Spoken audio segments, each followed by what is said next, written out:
قابل قدر واجب الاحترام اسٹیج پر تشریف فرما علماء کرام، جمعیت علماء اسلام ضلع باولپور کے امیر مولانا قاری غلام یاسین صاحب، باولپور کے جنرل سیکرٹری قاری سیف الرحمن راشدی صاحب، دیگر ذمہ داران جمعیت علماء اسلام اور اسٹیج پر تشریف فرما مختلف حلقہ زندگی سے تعلق رکھنے والے زعماء ملت، آج کے اس کانفرنس میں شریک میرے عزیز بھائیوں اور دوستوں، میں سب سے پہلے یہاں کے جمعیت علماء اسلام کے ذمہ داروں کا شکریہ ادا کرتا ہوں کہ آج کے اس عظیم الشان تحفظ ناموس رسالت کانفرنس میں مجھے شرکت کی دعوت دے کر عزت بخشی۔ ہماری دعا ہے اللہ تعالی ہماری اس محفل اور اس نشست کو ہم سب کے لیے نجات اور مغفرت کا ذریعہ بنائے۔ میرے محترم بھائیوں اور دوستوں، آج پورے ملک میں ملک کے مختلف صوبوں میں، اضلاع میں اور اطراف میں ناموس رسالت کے نام سے یا تحفظ ختم نبوت کے نام سے مختلف اجتماعات اور کانفرنسز منعقد ہوتے ہیں۔ سوال یہ ہے کہ کیا عالمی مجلس تحفظ ختم نبوت کے لیے یا جمعیت علماء اسلام کے پاس عام مسلمانوں کو اکٹھا کرنے کے لیے کوئی سیاسی نعرہ نہیں ہے؟ ایک مذہبی نعرے کو بنیاد بنا کر لوگوں کو اشتعال دلاتے ہیں، مذہب اور مذہبی کارڈ کا استعمال کرتے ہوئے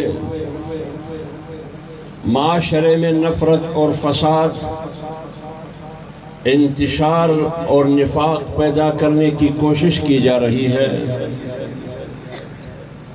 لہذا نہ ختم نبوت کو کوئی خطرہ ہے، نہ ختم نبوت کی قانون کو کوئی خطرہ ہے، نہ ناموس رسالت کو کوئی خطرہ ہے، نہ اس قانون کو کوئی خطرہ ہے، نہ شاعر اسلام کے لیے کوئی خطرہ اور چیلنج ہے، اور نہ صحابہ کرام کے لیے۔ تو پھر مولوی کمر باندھ کر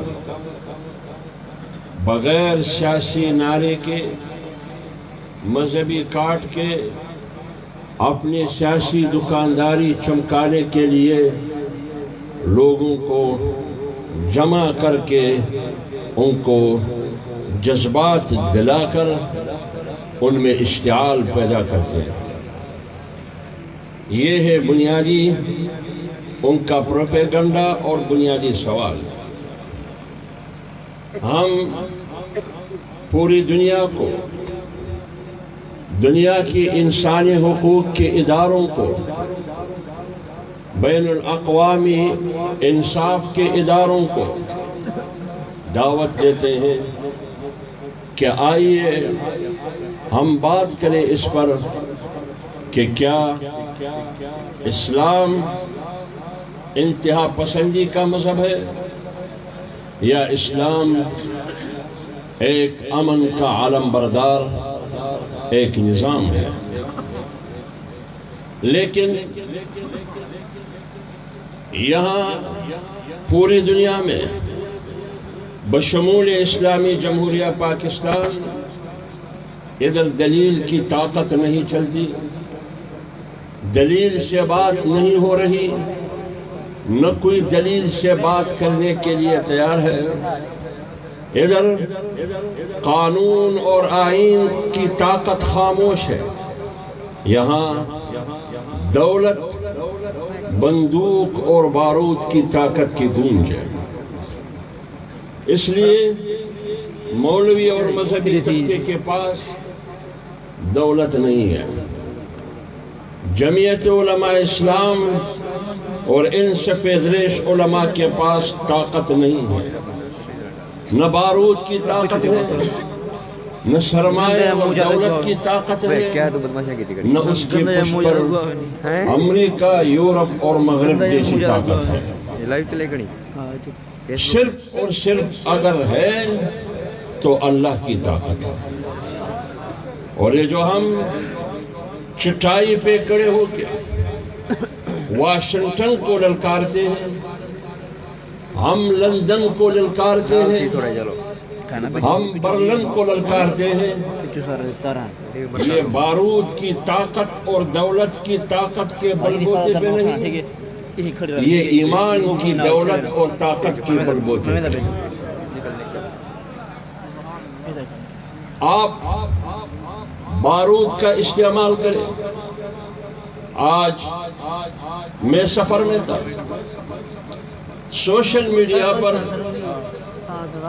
موبائل میں دیکھ رہا تھا پاکستان کی حکومت اور ریاست کے عظیم سپوت جو اپنے آپ کو کہتے ہیں، وہ پریس کانفرنس کرتے ہیں 21 کروڑ عوام کو مخاطب کر کے، یہ کہتے ہوئے کہ انڈیا، بھارت، ہندوستان سے مختلف گروپوں کا نام لے کر کہ فلان گروپ اور فلان گروپ، انڈیا نے اتنے بلین ڈالر دے کر یہ درجنوں لوگ انڈیا میں ٹریننگ حاصل کر کے 15 سے 4 مہینے اب پاکستان میں یہ دہشت گرد داخل ہو چکے ہیں، اور اس کا نشانہ کون ہے؟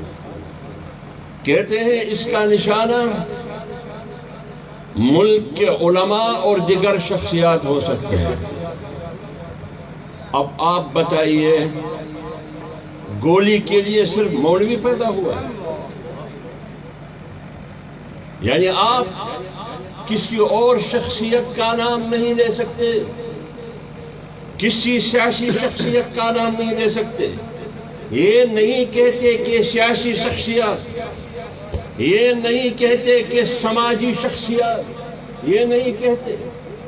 کیا آپ علماء کو ایک پرامن، ایک پرسکون، ایک کمزور طبقہ معلوم ہوتے ہوئے آپ علماء کا نام لیتے ہیں کہ ان کا نشانہ اگر بنیں گے تو علماء بنیں گے؟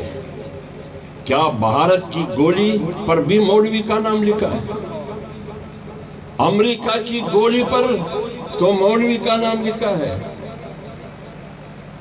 جو خودکش حملہ آور ہو کے آتا ہے میری قیادت پر، اس پر تو مولوی کا نام لکھا ہے۔ لیکن یہ کیا وجہ ہے کہ اس گولی میں صرف اور صرف مولوی کی موت ہے اور کسی کی نہیں ہے؟ لہٰذا میرے بھائیوں، میرے دوستوں، علماء کرام، آپ کے مارنے کا فیصلہ ہو چکا ہے۔ یہ ہم آج سے نہیں کہتے، یہ ہم ہمیشہ کہتے ہیں۔ اور گولی حافظ حمداللہ اور قاری یاسین اور ڈاکٹر عادل میں فرق نہیں کرے گا۔ گولی ایک ہی گولی ہوگی، اس پر میڈ ان بھارت لکھیں گے، اس پر میڈ ان USA لکھیں گے، اس پر میڈ ان پاکستان لکھیں گے۔ جو بھی آپ لکھیں گے، لیکن وہ گولی یا میری جسم میں سرایت کرے گی، یا ڈاکٹر عادل جیسے لوگوں کی، یا اسلم شیخ و پوری جیسے لوگوں کی، یا مولانا شیخ حسن جان جیسے علماء کے، یا مولانا معراج الدین جیسے بزرگوں کی، یا ڈاکٹر خالد محمود سومرو جیسے لوگ۔ علماء نشانہ بن سکتے ہیں۔ کیا ریاست اور حکومت کی ذمہ داری صرف اتنا ہے کہ وہ ہمیں اطلاع دے کہ مارنے والے گھس گئے ہیں؟ اچھا، مارنے والے گھس گئے ہیں تو پھر ہم کیا کریں؟ ریاست کی کیا ذمہ داری ہے؟ حکومت کی کیا ذمہ داری ہے؟ یہ ہے حالات، یہ ہے بزدلی کی انتہا۔ یہ جو ہم اجتماعات کرتے ہیں، اگر ایک طرف پاکستان کا جغرافیہ نشانے پر ہے تو دوسری طرف نظریہ پاکستان بھی نشانے پر ہے۔ اگر ایک طرف ایل او سی نشانے پر ہے، لائن آف کنٹرول یا باؤنڈری بھارت سے وہ نشانے پر ہے، تو مدرسہ بھی نشانے پر ہے۔ اگر مولوی نشانے پر ہے تو منبر اور محراب بھی نشانے پر ہے۔ اگر جغرافیہ اور خطہ اور خطے کی وحدت بکھرے کرنے کے سازش بن چکی ہے تو پھر نظریے کو ختم کرنے کی سازش بھی بن چکی ہے۔ لہٰذا یہ بات جھوٹ ہے کہ کہتے ہیں کہ ختم نبوت کے قانون کو کوئی خطرہ نہیں ہے، یہ جھوٹ ہے۔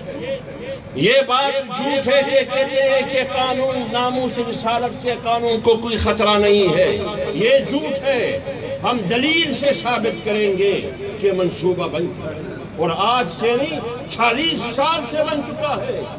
لیکن اگر آج تک وہ اس منصوبے میں کامیاب نہیں ہوئے تو وہ اس منبر محراب ان سیاسی علماء اور جمعیت علماء اسلام کی مرہونی ملت ہے۔ نعرہ تکبیر! نعرہ تکبیر! نعرہ تکبیر!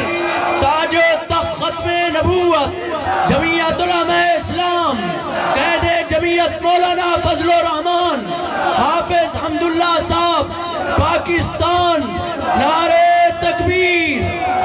ہم اعلان کرتے ہیں، اگر آج کے بعد، پہلے بھی ہم کہا کرتے تھے، آج بھی کہتے ہیں، بھارت سے غنڈے اور دہشت گرد آئے ہیں ہمیں مارنے کے لیے، ہم کہتے ہیں کہ دہشت گردوں کو اپنے ہدف تک پہنچنے سے پہلے پکڑو، ان کو کیفر کردار تک ان کو پہنچاؤ، لیکن اگر اس سے پہلے وہ ہدف تک پہنچے تو اس کا ذمہ دار حکومت اور ریاست ہے۔ ہم نہ بھارت کے پیچھے جائیں گے نہ امریکہ کے پیچھے جائیں گے، پھر کہیں گے کہ ہم نے تو پہلے سے ہی پریس کانفرنس کی، ہم نے تو پہلے ہی قوم کو بتایا کہ علماء نشانہ بن سکتے ہیں۔ کیا آپ کی ذمہ داری بحیثیت حکومت اور ریاست یہ ہے کہ مجھے خبر اور اطلاع دے، یا کوئی اور ذمہ داری بھی ہے آپ کی؟ اس لیے ذمہ دار آپ ہیں اگر ہم نشانہ بنیں، لیکن اگر آپ یہ کہتے ہیں کہ ہم زبان بند کریں، زبان بندی نہیں ہوگی۔ ہمارے لیے بھی 52 بھی زبان ہے، ہمارے لیے راکٹ لانچر بھی زبان ہے، ہمارے لیے بارود اور گولی بھی زبان ہے۔ ہم نے اس زبان کے ذریعے واشنگٹن کا بھی مقابلہ کیا، ہم نے لندن کا بھی مقابلہ کیا ہے، ہم نے برلن کا بھی مقابلہ کیا ہے، ان ٹٹو پٹو کا مقابلہ بھی کریں۔ نعرہ تکبیر! شان محمد مصطفیٰ، شان محمد مصطفیٰ، تاج و تخت ختم نبوت، مجاہدین ختم نبوت، شہدائے ختم نبوت، سر پکف سر بلند، سر پکف سر بلند، جمعیت علماء اسلام، نعرہ تکبیر۔ کیا وجہ ہے کہ گالی بھی مولوی کو پڑتی ہے؟ بین الاقوامی گالی، کوچے اور گلی کی گالی تو ہے، وہ تو ہم برداشت کرتے ہیں۔ وہ تو جناب رسول اللہ صلی اللہ علیہ وآلہ وسلم کو بھی طائف کے گلیوں میں گالی دی جاتی تھی، وہ گالی تو ہم برداشت کرتے آ رہے ہیں۔ بین الاقوامی گالی دی جاتی ہے، مجھے بھی، میری داڑھی کو بھی، میری پگڑی کو بھی، اسلام کو بھی، مدرسے کو بھی، شاعر اسلام کو بھی، اور منبر اور محراب کو بھی۔ یہ کیا وجہ ہے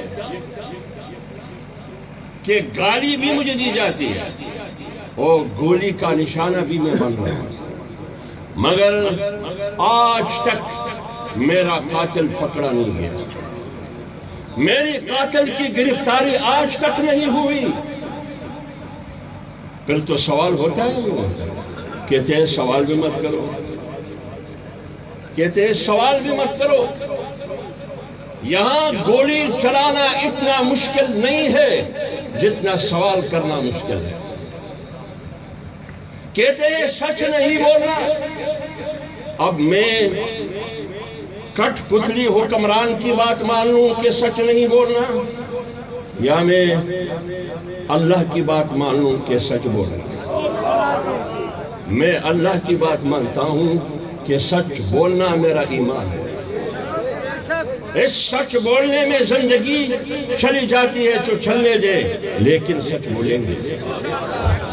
آپ کا راستہ روکیں گے، گلی میں بھی، کوچے میں بھی، چوکوں میں بھی، چوراہوں میں بھی، پارلیمنٹ میں بھی، پارلیمنٹ سے باہر بھی، اور پارلیمنٹ کے اندر بھی آپ کو سکون کا آرام نہیں کرنے دوں گا۔ انشاءاللہ جب آپ مجھ سے زندگی چھین لیتے ہیں، جب آپ میرے بچوں سے سکون چھین لیتے ہیں، جب آپ میری قیادت پر حملہ آور ہوتے ہیں، جب شاعر اسلام کو نشانہ بناتے ہیں، اسلام کو متنازع بنانے کی کوشش کرتے ہیں، ختم نبوت کو متنازع بنانے کی کوشش کرتے ہیں، ناموس رسالت کو متنازع بنانے کی کوشش کرتے ہیں، اور شاعر اسلام کو متنازع بنانے کی کوشش کرتے ہیں، منبر اور محراب کو متنازع بنانے کی کوشش کرتے ہیں۔ لہذا آپ کے راستے میں ہر جگہ روک اگر ہوگا تو وہ مولوی ہوگا انشاءاللہ۔ یہ ہوائی باتیں نہیں، ہوائی باتیں نہیں ہے۔ بین الاقوامی اداروں نے رپورٹ جاری کیا ہے، میرے جیب میں ہے، رپورٹ جاری کیا کہ موجودہ حکومت کو ہم کریڈٹ دیتے ہیں، موجودہ حکومت کو ہم انعام دیتے ہیں، موجودہ حکومت کی کارکردگی قابل تحسین ہے۔ کیوں؟ نمبر 1، موجودہ حکومت نے 4 بڑے کام کیے ہیں۔ نمبر 1، کرتارپور راہداری کی تکمیل کی۔ بات سکھوں کی نہیں ہے، بات قیدیانوں کی ہے۔ یہ اس لیے میں کہتا ہوں کہ بات قیدیانوں کی ہے۔ جب سن 1971 میں پاکستان 2 لخت ہوا، بنگلہ دیش علیحدہ ملک بنا، اس وقت کے میڈیا اور اخبارات موجود ہے، آپ وہ اٹھا کے دیکھیں۔ اس زمانے کے ایئر مارشل نور خان خود کہتے ہیں، ایئر مارشل مولوی نے تھا، ایئر مارشل نور خان جو ریاست کا سپوت تھا، وہ خود کہتے ہیں 70 میں کہ پاکستان کو 2 لخت کرنے اور توڑنے کی منصوبہ بندی ہو چکی ہے۔ پاکستان 2 لخت ہوا 16 دسمبر سن 1971 کو، اور یہ کہتے ہیں سن 1970 میں کہ پاکستان توڑنے اور 2 لخت ہونے کا منصوبہ ہو چکا ہے. اور کس کا نام لیتے ہیں اس میں وہ کہتے ہیں کہ اس منصوبے میں سر فہرست قائدین ہے. تو آپ کے خیال میں آج پاکستان کی توڑنے میں اس ٹولے کا کردار ہے یا نہیں ہے؟ پاکستان کی نظریے اور ختم نبوت کو نشانہ بنانے میں اس ٹولے کا کردار ہے یا نہیں ہے؟ تو وہ کہتے ہیں کہ اس لیے موجودہ حکومت کو سلوٹ کرتے ہیں کہ انہوں نے کرتارپور راہداری کی تکمیل کی. کیوں؟ تاکہ قادیانیوں کو راستہ ملے. نہ کوئی پاسپورٹ کی ضرورت ہے، نہ ویزے کی ضرورت ہے، نہ شناختی کارڈ کی ضرورت ہے، نہ کسی رسید اور پرچے کی ضرورت ہے. ان کو اجازت ہے فری. نمبر 2، اس لیے یہ قابل تحسین ہے کہ اس حکومت نے گرو نانک کے نام پر ایک یونیورسٹی بنائی. بناؤ ایک یونیورسٹی فاطمہ کے نام پر، ایک یونیورسٹی فاطمہ کے نام پر بناؤ، ایک یونیورسٹی بی بی عائشہ کے نام پر بناؤ، ایک یونیورسٹی ابوبکر صدیق کے نام پر بناؤ. دین پروش، ایمان پروش، پاکستان پروش حکمران مدینے کی ریاست کی بات کرتے ہو. لعنت ہو تم پر، تم مدینے کی ریاست کو بدنام کرنے کی کوشش کرتے ہو. بناؤ. شیر کی للکار ہے، شیر کی للکار ہے. بناؤ. میدان بھی حاضر اور گھوڑا بھی حاضر. بناؤ. اسلام آباد میں اعلان کرو کہ حضرت عمر فاروق رضی اللہ تعالیٰ عنہ کے نام پر ایک عظیم بین الاقوامی یونیورسٹی بنے گی. بناؤ اگر آپ میں ہمت اور غیرت ہے. ابوبکر صدیق کے نام پر بناؤ، حضرت عثمان غنی رضی اللہ تعالیٰ عنہ کے نام پر بناؤ. خواتین کے لیے یونیورسٹی بناؤ، بی بی عائشہ کے نام پر. بنا سکتے ہیں؟ نہیں بنا سکتے. اس میں نہ دین ہے نہ ایمان.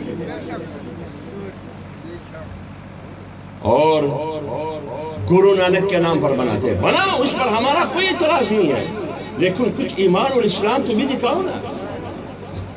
کچھ دینی اور ایمانی غیرت کا مظاہرہ تو بھی کر لے تاکہ قوم دیکھے کہ واقعی مدینے کی ریاست ہے.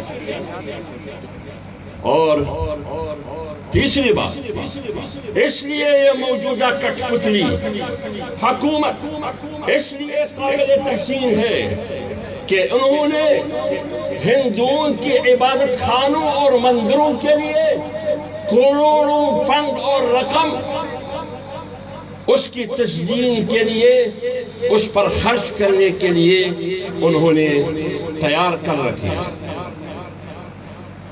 مساجد کے لیے کیوں نہیں؟ مدارس کے لیے کیوں نہیں؟ تم تو جن لوگوں نے اپنے مدد آپ کہتے مساجد 5 روپے چاندہ کر کے ایک بڑی عالیشان مسجد کھڑی کر دی، آپ اس کا دروازہ بھی بند کرنے کی کوشش کرتے ہیں. لیکن آپ کے پاس گرو نانک کے لیے پیسہ ہے، کرتارپور کے لیے پیسہ ہے، آپ کے پاس مندر کے لیے پیسہ ہے، بے شک خرچ کرے، آپ کوئی اعتراض نہیں ہے. لیکن تم نے مدارس اور مساجد کے خلاف تلوار کیوں اٹھائی؟ ان کی زبان کاٹنے کی کوشش کیوں کرتے ہو تم؟ اور کس کے کہنے پہ کرتے ہو؟ اس پر بھی آؤں گا. یہ ہوائی بات نہیں ہے. جو بات ہوگی اگر اس میں ایک جھوٹ بھی ثابت ہو جائے، جو چور کی سزا ہے وہ ملے. نعرہ تکبیر، للکار ہے، للکار ہے، للکار ہے، للکار ہے. نعرہ تکبیر. اور نمبر 4، اس لیے یہ حکومت قابل تحسین ہے کہ انہوں نے ایک بہت زبردست کام کیا ہے. وہ زبردست کام کیا کیا ہے؟ انہوں نے توہین رسالت کا ارتکاب کرنے والی عورت آسیہ کو رہائی دی. ان کی کارناموں میں یہ کارنامہ بھی شامل ہے. اب آپ بتائیے، تحفظ ناموس رسالت کی جنگ اور جدوجہد کرنا ضروری ہے یا نہیں ضروری؟ اب یہ اجتماعات سیاسی ایجنڈا ہے یا ایمان کا حصہ ہے؟ ایمان کا حصہ ہے۔ یہ ہے بین الاقوامی رپورٹ، اور موجودہ حکومت کو کہا گیا کہ 4 کام تو تم نے کیے، 4 اور کرے۔ کتنے اور کرے؟ ہاں، بچو پٹھو میرے غلام، میرے نوکر، میرے ڈالر پہ پلے ہوئے کٹ پتلی حکمران، یہ 4 کام بھی کرنے ہیں، ورنہ وزیر اعظم نہیں رہو گے۔ وزیر اعظم نہیں رہو گے تو لعنت ہو ایسے کسی کو۔ 4 کام کون ہے جو تم نے کر لیے؟ وہ یہ آپ لوگوں نے سنا ہوگا، آج سے تقریباً 6 مہینے پہلے ایک اقلیتی کمیشن تشکیل کرنے کا نوٹیفیکیشن ہوا۔ پورے ملک کی سطح پر ایک اقلیتی کمیشن تشکیل دیا جائے۔ کیبنٹ نے منظوری دی، کیبنٹ نے عمران خان کی سرپرستی میں، صدارت میں کیبنٹ نے منظوری دی کہ ایک اقلیتی کمیشن تشکیل دیا جائے، اور اس اقلیتی کمیشن میں قائدیانی کو شامل کرنے کی منظوری بھی دی یا نہیں دی؟ یہ کیوں؟ یہ اس لیے کہ امریکہ کا انٹرنیشنل ادارہ ہے جو تعریف کر رہی ہے اس حکومت کی ان 4 باتوں کی وجہ سے، اسی ادارے نے کہا کہ یہ 4 کام بھی کرنے ہیں۔ ان میں سے ایک کام ہے کہ ایک اقلیتی کمیشن تشکیل دیا جائے، اور اس کی تشکیل اور تکمیل میں میری ہدایات کو مد نظر رکھ کر تشکیل اور تکمیل کرے۔ میری مرضی کے بغیر نہیں، میری ہدایات کے مطابق تم نے تشکیل اور تکمیل کرنی ہوگی۔ اب آپ بتائیے، جب وہ قائدیانی کو اس اقلیتی کمیشن میں رکھتے ہیں، یہ ایجنڈا بین الاقوامی ہے یا نہیں ہے؟ جب بین الاقوامی ہے، اس کے لیے غلام اور نوکر اور مہرے کا کردار کون ادا کر رہا ہے؟ موجودہ حکومت۔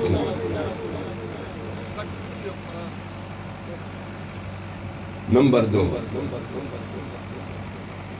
یہ شرط ہے کہ ناموس رسالت کے قانون کو ختم کریں۔ International American freedom of religious ادارے نے یہ شرط بھی رکھا ہے کہ ناموس رسالت کا قانون ختم کرے، ان کو ختم کرنے کے لیے اقدامات کرے۔ کیا آج سے 1.5 سال پہلے پارلیمنٹ میں اس حکومت کی ایک وفاقی وزیر نے ناموس رسالت کے قانون کو غیر مؤثر یا ختم کرنے کے لیے ترمیم لایا یا نہیں لایا؟ لایا۔ یہ کس کا ایجنڈا ہے؟ یہ کس کا ایجنڈا ہے؟ بین الاقوامی ایجنڈا ہے نا، بین الاقوامی۔ پھر آپ بتائیے، ناموس قانون جو ناموس رسالت کا قانون ہے، اس کو ختم کرنے کے لیے بین الاقوامی اداروں نے موجودہ حکومت پر یہ شرط رکھا ہے، اور حکومت کوشش کر رہا ہے وقتاً فوقتاً، حکومت کوشش کر رہی ہے وقتاً فوقتاً۔ اس لیے ہم کہتے ہیں یہ طاہر اشرفی کی بات نہیں ہے۔ میں تو کہتا ہوں کہ طاہر اشرفی کی حیثیت پاکستان کے علماء اور مذہبی حلقوں میں وہ حیثیت ہے جو پاکستان کی فلم انڈسٹری میں وینا ملک کی جو حیثیت ہے۔ جو حیثیت پاکستان کی فلم انڈسٹری میں وینا ملک کی ہے، وہ حیثیت طاہر اشرفی کی پاکستان کے مذہبی حلقے میں۔ کہتے ہیں نہیں ناموس کو کوئی خطرہ نہیں، قانون ناموس رسالت کے قانون کو کوئی خطرہ نہیں، یہ ہے یا نہیں ہے؟ اس لیے یہ اجتماعات منعقد کرنے کی ضرورت ہے یا نہیں ہے؟ اس قسم کی سازشی عناصر کا راستہ روکنے کی ضرورت ہے یا نہیں ہے؟ کیا عوام کو شعور اور آگاہی دینے کی ضرورت ہے یا نہیں ہے؟ کیا اس کی تحفظ کے لیے جدوجہد کرنا ہے یا نہیں ہے؟ اس لیے سیاسی دکانداری چمکانے کے لیے اجتماع ہوئی ہے۔ تیسری بات انہوں نے کیا کیا؟ مزے کی باتیں سنیے۔ تیسری نمبر پر انہوں نے یہ شرط رکھا ہے کہ 298 سی جو تعزیرات پاکستان کہتے ہیں، ایک ایسا قانون اور دفعہ ہے جو قائدیانیوں کو تبلیغ اور دعوت کی اجازت نہیں دیتا۔ آپ کو دعوت اور تبلیغ کی اجازت نہیں ہے۔ کیوں؟ ہم حوالہ دیتے ہیں 298 سی کا۔ ان شرائط میں تیسری شرط یہ ہے کہ 298 سی کو ختم کر دیں۔ جب آپ 298 سی کو ختم کریں گے تو قائدیانیوں کو تبلیغ کی اجازت ہے یا نہیں ہے؟ ان کو دعوت کی اجازت ہوگی یا نہیں ہوگی؟ تو جب آپ قائدیانیوں کو اقلیتی کمیشن میں رکھتے ہیں تو یہ بھی بین الاقوامی ایجنڈا۔ جب تم ناموس رسالت کے قانون کو ختم کرتے ہو یہ بین الاقوامی ایجنڈا۔ جب تم 298 سی کو ختم کرتے ہو یہ بھی بین الاقوامی ایجنڈا، اور پھر اسی قائدیانی کو اقلیتی کمیشن میں رکھتے ہو۔ اس اقلیتی کمیشن میں ہندو کو یہ حق حاصل ہے کہ اپنے عبادت گاہ میں عبادت کرے، تو پھر تو قائدیانی کو بھی حاصل ہے، ہاں؟ تو پھر تو دعوت بھی حاصل ہے، پھر تو تبلیغ کی اجازت بھی ہوگی، کیونکہ سوالات اٹھیں گے۔ جب ہندو کو ہے تو مجھے کیوں نہیں؟ جب ہندو کو ہے تو مجھے کیوں نہیں؟ جب عیسائی کو ہے تو مجھے کیوں نہیں؟ جب سکھ کو ہے تو مجھے کیوں نہیں؟ تو اجازت تمہیں نہیں چاہیے۔ یہ ہے سازش۔ اور نمبر 4 شرط یہ لگایا ہے کہ جتنے بھی گستاخ رسول پاکستان کے قیدوں میں جیلوں میں ہے، جتنے بھی گستاخ رسول پاکستان کے جیلوں میں ہے، ان سب کو رہا کریں، ان سب کو رہا کریں۔ آسیہ کو رہا کیا گیا نہیں؟ ایک شکور نام تھا، اس کو رہا کیا گیا یا نہیں؟ یہ مثالیں ہمارے سامنے ہیں۔ تو کیا خیال ہے آپ کا؟ ڈالر کے بدلے یہ باقی رہا کریں گے یا نہیں کریں گے؟ یا تو دولت کے بدلے یا تو خوف کے بدلے ان سب کو رہا کریں گے۔ اب آپ بتاؤ یہ سیاسی دکانداری ہے یا بین الاقوامی ایجنڈا ہے؟ یہ بین الاقوامی ایجنڈا۔ تو جب بین الاقوامی ایجنڈا یہ ہے اور آپ کی موجودہ حکومت اس ایجنڈے کی تکمیل کے لیے تقدو کر رہی ہے، تو لہٰذا ہم نے 2 محاذوں پہ جنگ لڑنی ہے، اپنے حکومت کے خلاف بھی جنگ لڑنی ہے اور بین الاقوامی اسٹیبلشمنٹ کے خلاف بھی جنگ لڑنی ہے۔ یہ ہے ہمارا کاز، اور یہ جنگ ہمیں ورثے میں ملا، یہ جنگ ہمیں ورثے میں ملا ہے۔ جناب رسول اللہ صلی اللہ علیہ وسلم کے زمانے میں ختم نبوت کے منکرین کے ساتھ جنگ ہوئی یا نہیں ہوئی؟ ابو بکر صدیق رضی اللہ تعالیٰ عنہ نے مسیلمہ کذاب اور ان کے ساتھیوں کو مارنے کے لیے لشکر تیار کیا نہیں کی، لہٰذا یہ تسلسل سے وہاں سے یہ جنگ ہم ورثے میں ملی ہے، یہ ہم سینہ تان کے یہ جنگ لڑیں گے اور ایمان کی جذبے کے ساتھ لڑیں گے۔ کوئی پرواہ نہیں ہے ہمیں اپنے زندگی کی، اپنے بچوں کی زندگی کی کوئی پرواہ نہیں ہے۔ ہمیں اگر پرواہ ہے اس ملک میں اسلام کے نام پر یہ ملک آزاد ہوا ہے۔ میں یہ دعویٰ برطانیہ میں نہیں کر سکتا، میں یہ دعویٰ امریکہ میں نہیں کر سکتا، میں یہ دعویٰ جرمنی اور فرانس میں نہیں کر سکتا، لیکن پاکستان جو کلمے کے نام پر بنا ہے ادھر کسی کو بھی اجازت نہیں دیں گے کہ وہ شاعر اسلام کے ساتھ کھلواڑ کرے۔ نعرہ تکبیر، تاج و تخت ختم نبوت، شان صحابہ، عظمت صحابہ، اسلام،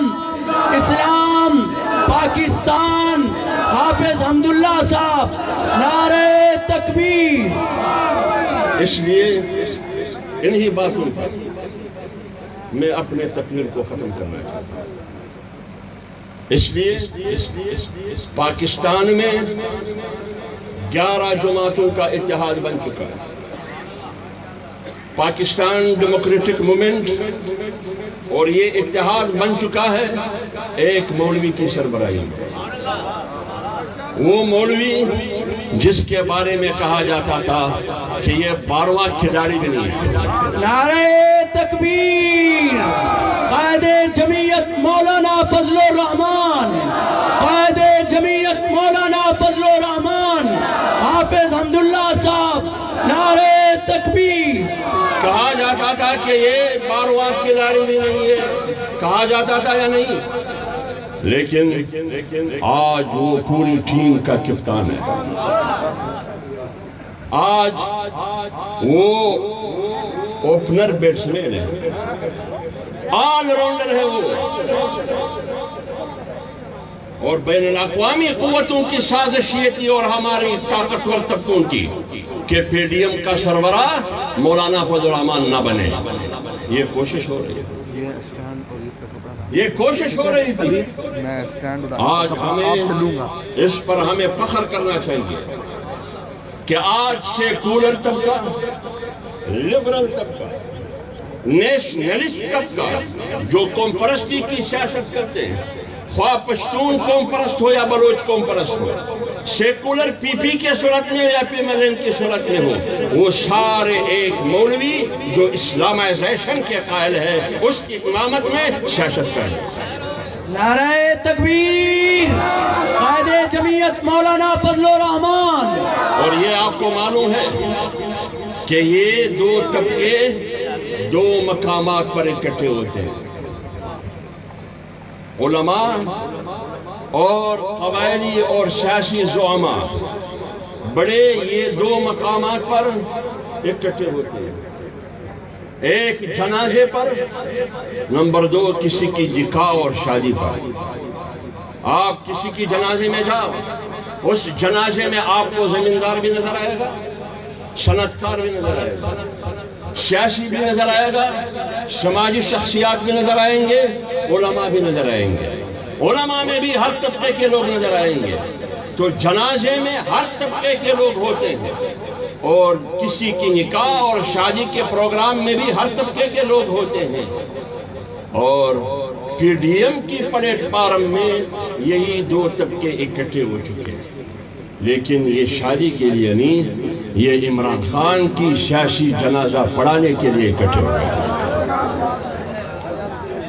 اور اس سیاسی جنازے کی امامت کون کرے گا؟ اس کے لیے تعین ہوا ہے وہ مولانا کرے گا۔ اللہ تعالی ہمیں اور آپ سب کو دین کی خدمت کرنے کی توفیق عطا فرمائے۔ وما علینا الا البلاغ۔ حضرات میں